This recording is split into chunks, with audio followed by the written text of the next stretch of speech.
एक संदेश व्हाट्सएप पर गोल कर रहा है जो दावा करता है कि सरकार आपके खिलाफ राष्ट्र सरकार विरोधी संदेश साझा करने के लिए कार्यवाही शुरू करेगी। एक निशान का मतलब है संदेश भेजा जाता है, दो संकेत। संदेश पहुंच गया है, दो नीले रंग की टिकियां संकेत करती हैं। संदेश पढ़ा गया है, तीन नीले रंग के टिक के निशान से संकेत मिलता है। सरकार ने ध्यान दिया है कि संदेश दो नीले टिक और एक लाल टिक के निशान बताते हैं कि सरकार कार्रवाई कर सकती है। एक ब्लू टिक और दो लाल टिक के निशान सरकार को दर्शाते हैं उस संदेश के लिए आप पर कार्यवाही शुरू की। तीन लाल टिक्स के निशान बताते हैं कि सरकार पहले से ही आप पर गंभीर कार्यवाही की गई है और शीघ्र ही अदालत का समन आपके पास उस संदेश के लिए आ जाएगा। इसलिए सामाजिक गतिविधियों, राजनीति और सरकार विरोधी किसी भी संदेश को अग्रेषित करने के बारे में सावधान रहें। संदेश तो बहुत एपीपी संदेश के साथ सुरक्षित हो जाएगा। कृपया अपने मंडली समूह में भी दूसरों को सूचित करें। FPJ fact check. शुरुआत के लिए किसी भी व्हाट्सएप संदेश पर 3 क्लिक प्राप्त करना असंभव है, तो 3 ब्लू टिक्स का कोई सवाल ही नहीं है। दूसरे, कोई व्हाट्सएप संदेश कभी भी लाल टिक नहीं पाता है। तीसरा, जबकि अधिकारी आपके खिलाफ या यहां तक कि व्हाट्सएप एडमिन के खिलाफ भी कार्यवाही शुरू कर सकते हैं। 3 टिक का कोई रास्ता नहीं है जिससे यह पता चल सके कि सरकार कार्रवाई कर रही है या आप अदालत में समन लेने जा रहे हैं। कहा जा रहा है कि व्हाट्सएप पर आप जो कहते हैं वह आपको जेल में डाल सकता है। MP के एक शख्स जुनैर खान, जो एक व्हाट्सएप ग्रुप का डिफॉल्ट एडमिन बन गया, ने विवादास्पद सामग्री को लेकर 5 महीने जेल में बिताए। आपके द्वारा भेजे गए संदेशों को भारतीय दंड संहिता के विभिन्न प्रावधानों के तहत चार्ज किया जा सकता है, लेकिन आपको निश्चित रूप से 3 लाल टिक के साथ किसी भी गलत काम की सूचना नहीं दी जाएगी।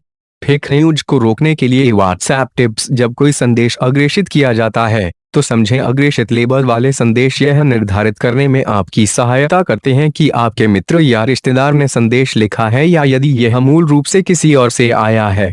जब आप सुनिश्चित ना हो कि मूल संदेश किसने लिखे हैं, तो तथ्यों की दोबारा जांच करें। फोटो और मीडिया को ध्यान से देखें। फोटो, ऑडियो और वीडियो आपको भ्रमित करने के लिए संपादित किए जा सकते हैं। विश्वसनीय समाचार स्रोतों को देखें कि क्या कहानी कहीं और बताई जा रही है। जब किसी कहानी को कई स्थानों पर बताया जाता है तो उसके सही होने की संभावना अधिक होती है।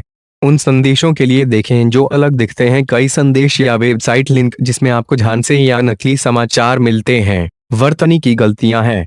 इन संकेतों को देखें ताकि आप जांच सकें कि जानकारी सही है या नहीं।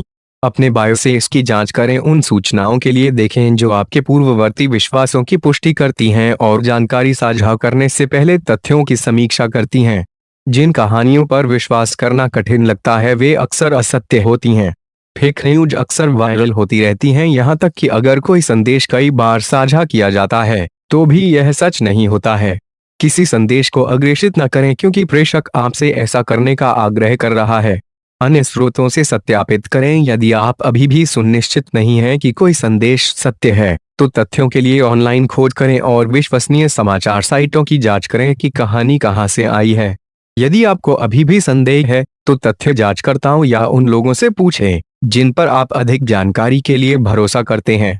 प्रसार को रोकने में मदद करें। यदि आप कुछ ऐसा देखते हैं जो नकली है तो उस व्यक्ति को बताएं जिसने इसे आपके पास भेजा है और इसे साझा करने से पहले जानकारी को सत्यापित करने के लिए कहें।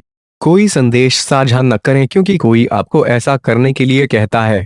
यदि कोई समूह या कोई संपर्क लगातार नकली समाचार भेज रहा है, महत्वपूर्ण, यदि आपको लगता है कि आप या कोई अन्य व्यक्ति भावनात्मक या शारीरिक खतरे में है, तो कृपया अपने स्थानीय कानून प्रवर्तन अधिकारियों से संपर्क करें।